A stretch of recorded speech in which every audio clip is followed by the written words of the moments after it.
back from all the interviews, one of them, many of them stick in my mind, but one in particular is the one with Satya at Microsoft.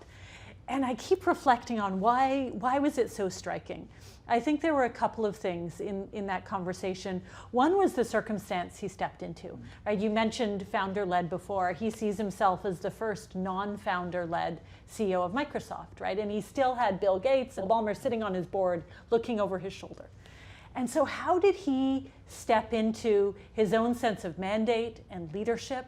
He actually went all the way back into the archives to their original purpose statement to say that the root purpose of who we are hasn't changed. But what does that mean for us going forward? How will we reimagine that for the future? And made incredibly bold moves, both into cloud and pivoting the business, as well as on the cultural side. So I think that's the second piece. He took the hard and the soft with equal importance, right? Very clear, decisive business moves, but also spent real time as a CEO thinking about the culture and a growth mindset and what it was going to take to unlock Microsoft for its next level. And I think his quote that sticks out the most for me is actually when we were talking to him about what does it feel like to be in the role? And this really common trope of it's the loneliest job. And so we mentioned that to him, and he's like, well, of course it is. And he came back with such clarity of thought. He said, it's an information asymmetry problem. Okay? Everyone beneath you doesn't see what you see. Everyone above you doesn't see what you see, and you're the only one at the fulcrum. And just the clarity of how he saw that role and why it was unique just really struck me. It was inspiring.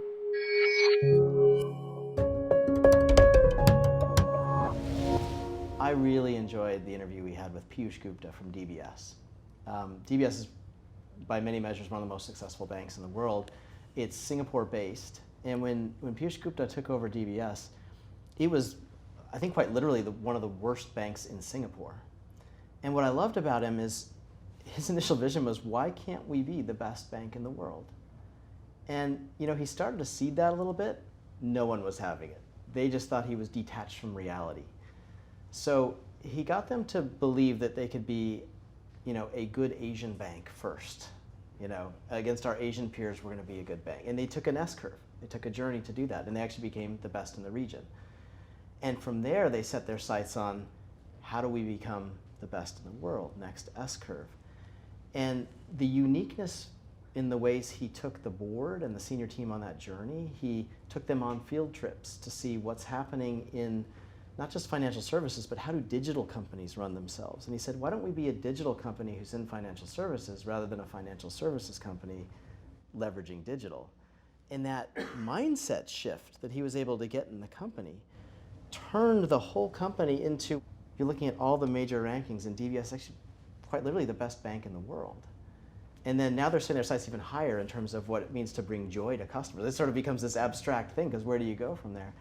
And along the way, though, so it's not just this lofty vision. He had just some really practical things that I just remember, and they struck me. So for example, he said, meetings are always a problem. How do we run great meetings? Mojo and the raccoon. For every meeting, we have a meeting organizer, and we have the joyful observer. So the meeting organizer is responsible for making sure the right material's together, the right agenda's there, the right people are in the room, etc. And they kick off the meeting, and here's what we're going to do. The joyful observer, during the meeting, they can participate otherwise, but their main role during the meeting is make sure this is an efficient meeting, and put up your hand as the joyful observer and we've been spending 20 minutes on something that actually is not very significant to what we're trying to decide on. Or, hey, we've heard from 3 people here, but we haven't heard of the others. What are the other 7 things? But he said that formalizing of the joyful observer role just transformed. Everyone thinks it, but no one ever has the mandate to do it.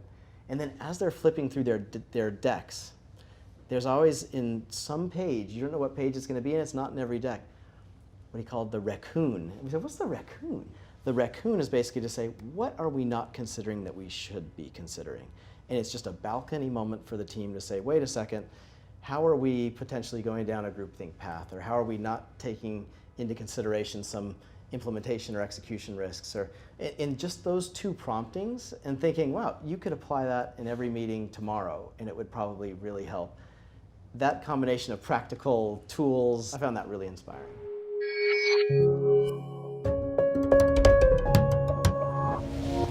I truly enjoyed and learned a lot from the interview we had with Marilyn Hewson. I thought the context here was interesting. She was thrust into a role. There was no sense that she would be the next CEO. There was a crisis. The CEO in place had to exit quickly, and the board picked her in many ways, I think, thinking of her as a bit of an interim role. And she, of course, rose to the challenge spectacularly so, and did an amazing job over, I think, some 6 or 7 years. And what I found compelling was she was terrific on so many angles. It's hard in a company like Lockheed, which is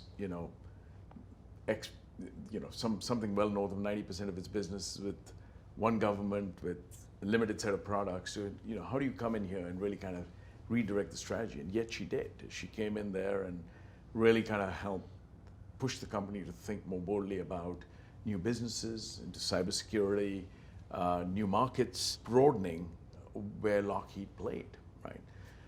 She focused a lot on culture, a big mantra around innovation with purpose. How do you really, on things that are purposeful and meaningful, how do you innovate? And how do you really push innovation? And I thought her thrust on innovation was, beyond what they already did from a product point of view, was very exciting, and I think it drove real cultural change at Lockheed Martin. Just this whole notion of innovation with purpose, and of course, I don't think there is a CEO we ran across that could manage external stakeholders the way Marilyn could.